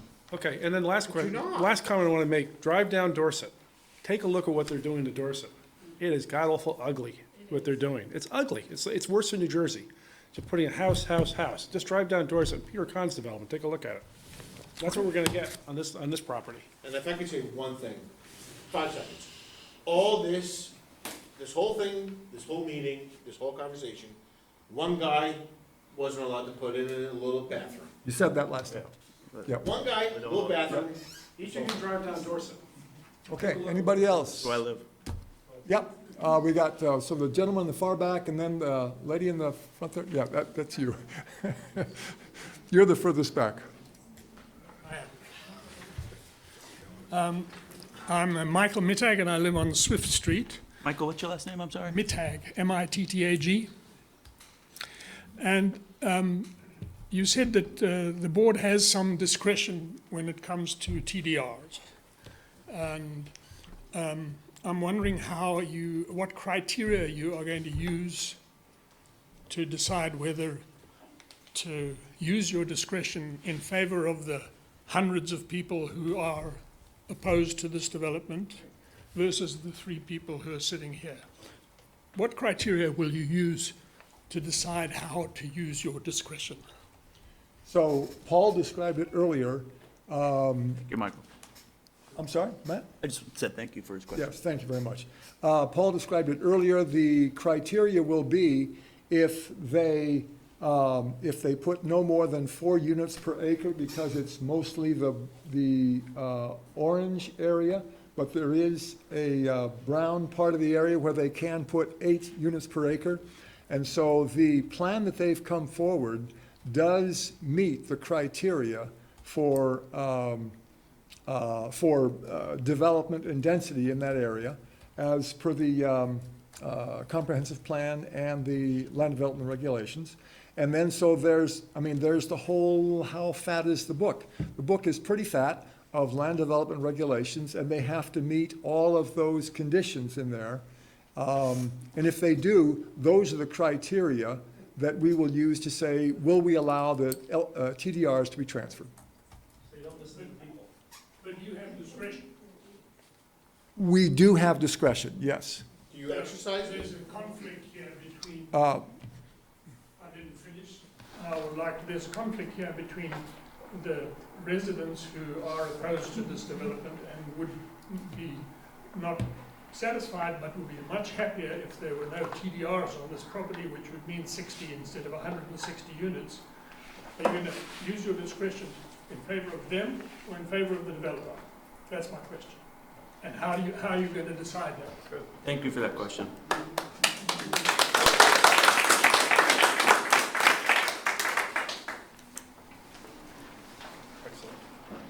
Hi, I'm Barbara Service. I'm probably the only person here who doesn't live in the southeast quadrant. However, I walk there. I am a long-distance walker. I live on Patchen Road, and I walked to this property to see what it looked like recently. It's about 12 miles round trip. And I got out to that part of the country, part of our city that's beyond Wheeler Park, and went, this is paradise out here. And I got to Nolan Farm Road and I went, they can't. They aren't really. I am assuming, and I could be wrong because I don't usually come to these meetings. Paul knows I go to the city council regularly, but DRB and Planning Commission are new things to me. However, I am assuming that this is the group that I should hold responsible for that horrible mess that's called O'Brien Farms. And it is absolutely an outrage. And you are about to do the same thing here. And so I would plead that if you're going to do this, go back to what he was talking about, maybe 60 properties. Do something about the green space. That's not green space. That's trying to convince us that's green space. And I would also add a comment, because I'm sitting hopefully on a new committee. Where are the dogs going to be? Is there a dog park in there? Is there a place that they can be? Away from the wildlife, so you don't scare the deer and you don't scare the turkeys and you don't scare the birds and you don't have the neighbors screaming at you about the dogs in their backyard. But we've talked about the kids, we've talked about the cars, we've talked about not enough space between the houses. We've also need to talk about the dogs. But I hold you responsible for O'Brien Farms. And I beg you not to let that happen in this city that I've only been here 12 years, but it's home for me. And I am a, naturally occurring retirement community. I'm here. And I plan to leave here in maybe 20 years in a box. And so I would ask you to not ruin this city that I have come to love, and to really think about what we've already done with that one project, and let us not repeat that horrible accident that occurred. Thank you.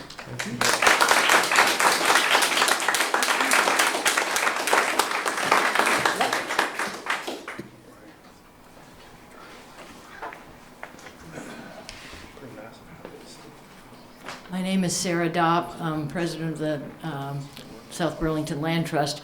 The last lady who spoke was wonderful. She said it all.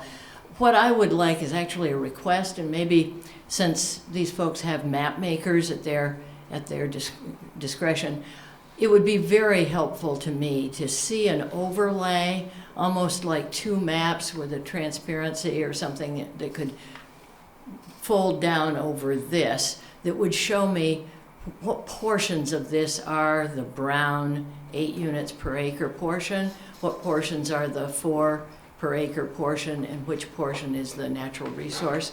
Kind of an overlay on this, so I can just kind of see how this lies on the land, and then also indicate on that overlay where the stream runs.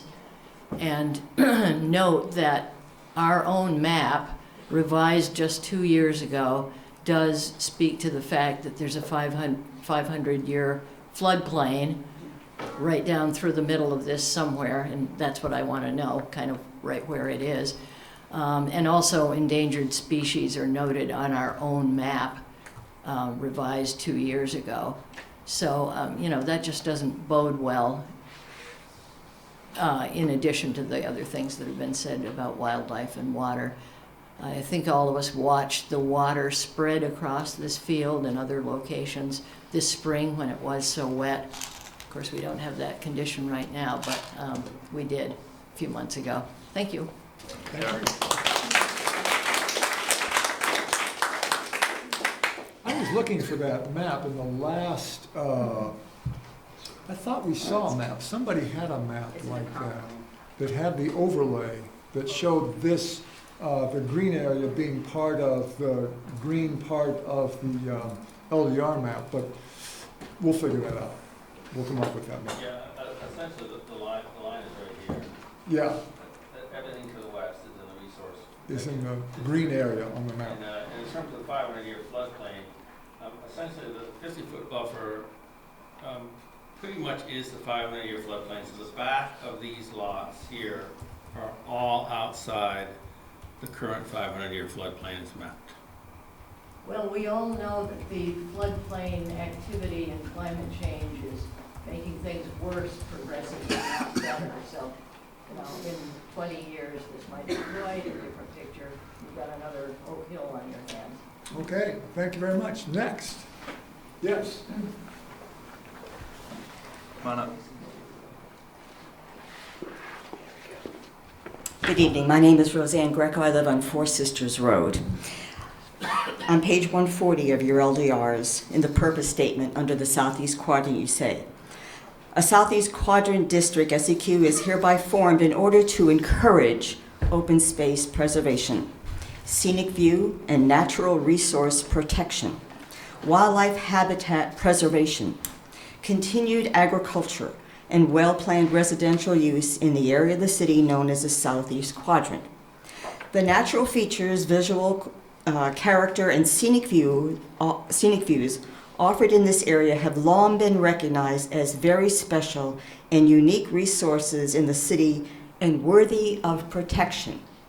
And then you spend the rest of the chapter describing how you'll destroy it.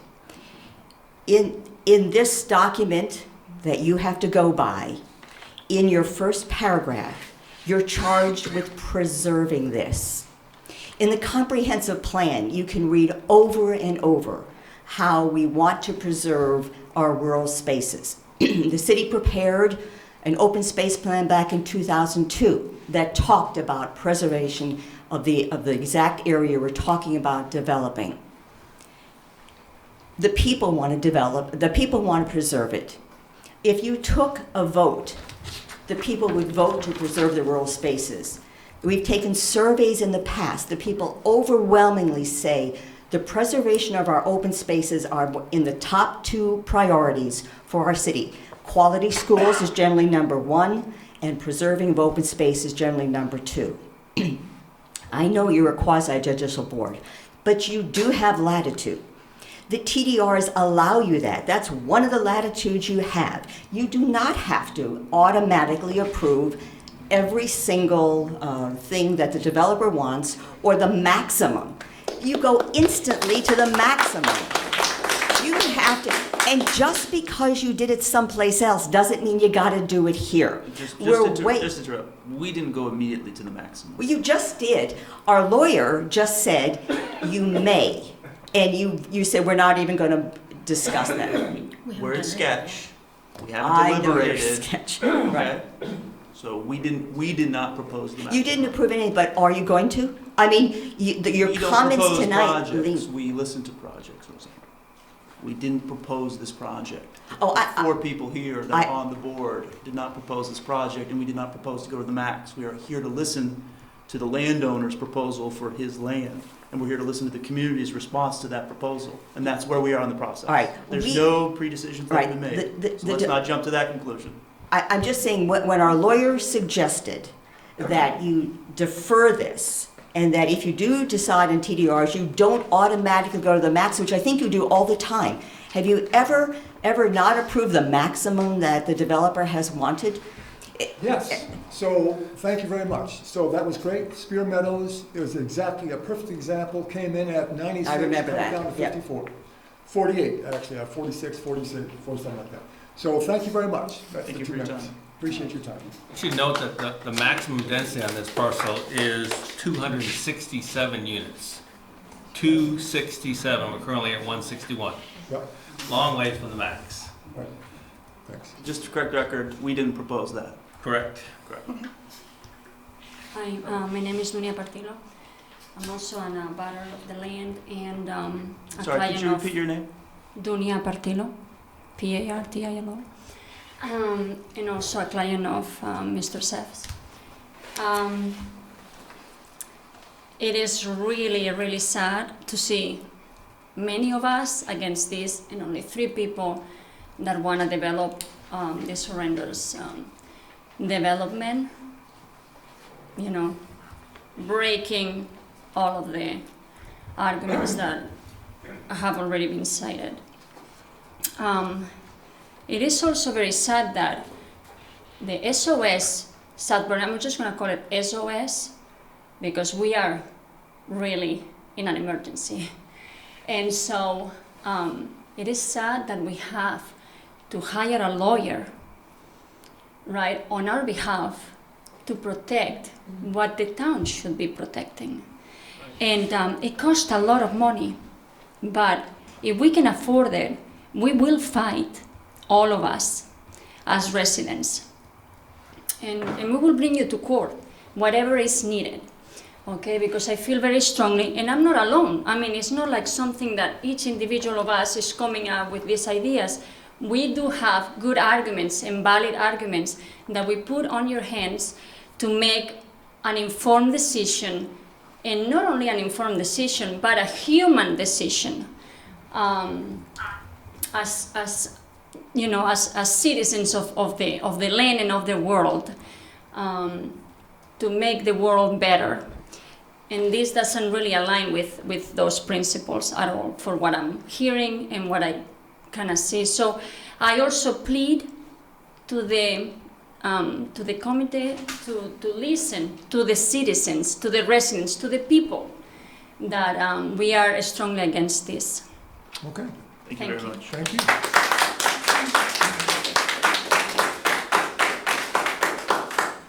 Yep. You're back.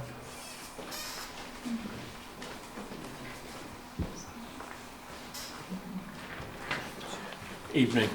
My name's Gary Rounds. I own the property at 1495 Dorset Street, which is pretty much in the middle, the west side of the development. Are all these going to be city streets if this gets approved? Yes.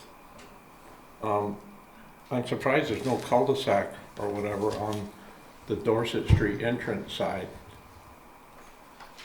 Plow trucks. I know the two streets coming in are very popular with the fire service. They want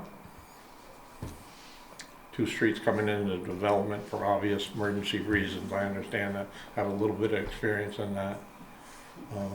But the single street coming off Dorset is kind of, like I said, I take it the city's going to plow it. The single street that comes off of Dorset here will remain private until which time, if ever, in the future, it extends and connects back. So the remainder of the streets are all proposed as public.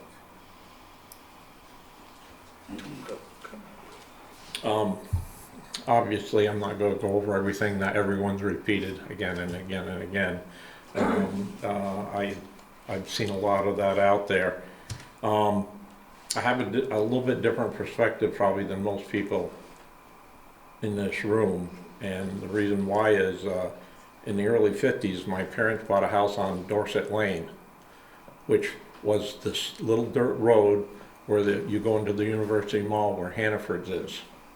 So obviously I grew up here, and I also worked for the city for 47 years, so I have a little bit of understanding of what's happening to the city, and I've seen it firsthand, obviously. And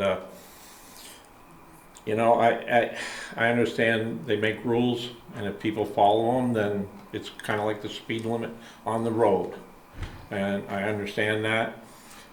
It's a shame on where we're going, because you know, I think in the very near future all the DRB is going to have to worry about is building height. So, thank you. Thank you very much.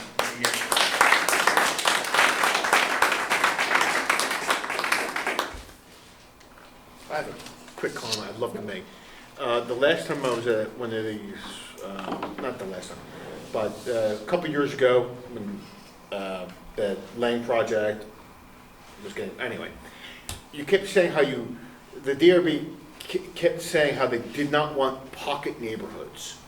And there's a neighborhood across the street on Dorset Street that was cited many times as, we don't want more of this, right? Can you remind me of that neighborhood, that 9 houses, or going down Dorset on the left-hand side? Yeah, just north of the yeah. Well, isn't that another one? If it's going to remain private, isn't that just another little pocket neighborhood? No. It's not connected? Well, so it does have a street that goes to the edge of the property, so it could be connected to the next property down. May I approach it? Development happens there. I want to point to that map. Just watch that. Yeah. See that. The other pocket neighborhood that I'm talking about is right here across the street. And I guess this is the Yawnies. And I mean, so like, many people have to, like, it's just not going to happen. Like, you're talking about so many people that own these properties, and I'm one of them. Like, so you're going to put this in here, and then you're going to have this little turnaround. And this is exactly what you said when you were doing the Lane property. You didn't want. And you're putting another one right there. That's what you said at the Lane property level. Thank you for your comment. Thank you. More.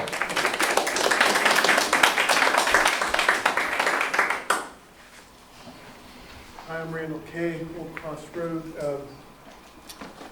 I think, first of all, I want to thank you guys for serving on the board. It's not always easy. I was on a different board for many years, so thank you for that.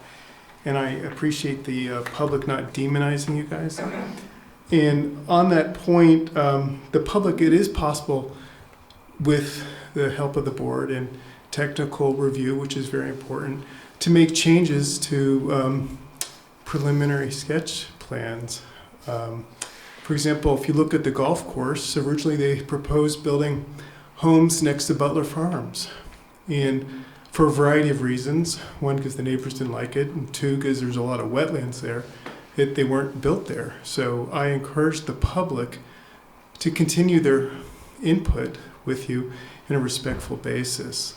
I also encourage you guys to make extensive use of technical review, because the current plan, as I explained to the Planning Commission last week, because of places like Butler Farm and Oak Creek Village, we had the positive distinction and the negative distinction of being the first stormwater utility in the state.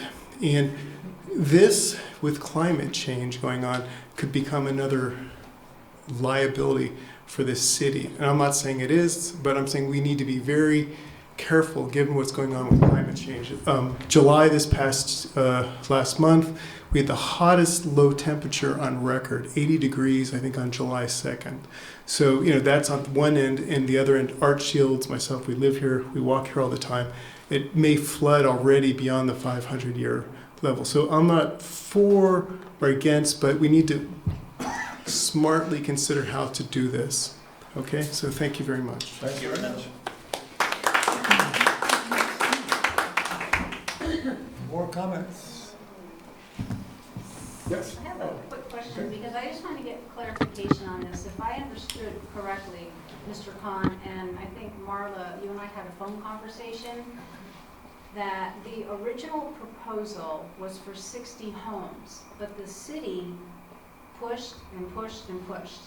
That's what I heard. So if the developer comes in with 60 homes and ends up with 161 buildings and talk about TDRs and 267, and you say, well, it could have been this, but now it's only this. It seems very obvious that it's the city that wants this, not even the developer. He proposed 60 homes. So it's the city, and we're the citizens, and I think you really need to listen to us. You want to respond? I can respond to that. The original, our firms did the original sketch plans. We did a series of plans, somewhere between 6 and 8 different plans. I think the smallest one we had was about 100 homes. We were never down at 60. I think we varied between 100 and 130, and they were mostly larger single-family homes. Staff did encourage us to increase the density by adding some smaller footprint lots and by adding some townhomes and changing the mix of houses that we had. So at that point in time, we hired T.J. Boyle to help us go forward with a greater mix of housing, so we had more diverse housing types than just single-family homes. The original sketches we did were more like Cider Mill 1. Right? So this is quite a bit different, does have more density than some of our original plans, but easily, we're still over 100 units below the maximum density that we're allowed on this parcel. Thanks very much. More comments, please. Come up to the microphone. Yes, please.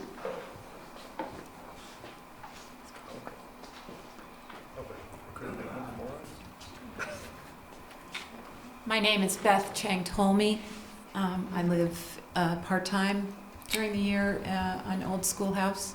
I've never been to one of these meetings until the last meeting. I wish I'd gotten involved long before seeing yet another project. I am a native Vermonter. I was born here. I've been raised here. I've seen all of the changes to our area, and I just appeal to your sensibilities in terms of the scale. I don't envy the position you're in. I don't envy the position that we as neighbors, as a walker, I can't even bike in South Burlington anymore because of the traffic, the road quality. It's really disheartening. O'Brien, as the woman said, it's a travesty that's disgusting to the eyes. And so I can't just stay silent, which is my nature. And I really appeal to some sensibility of where can you just rein it in before it's gone, because it's going. We know this. Thank you. Thanks very much.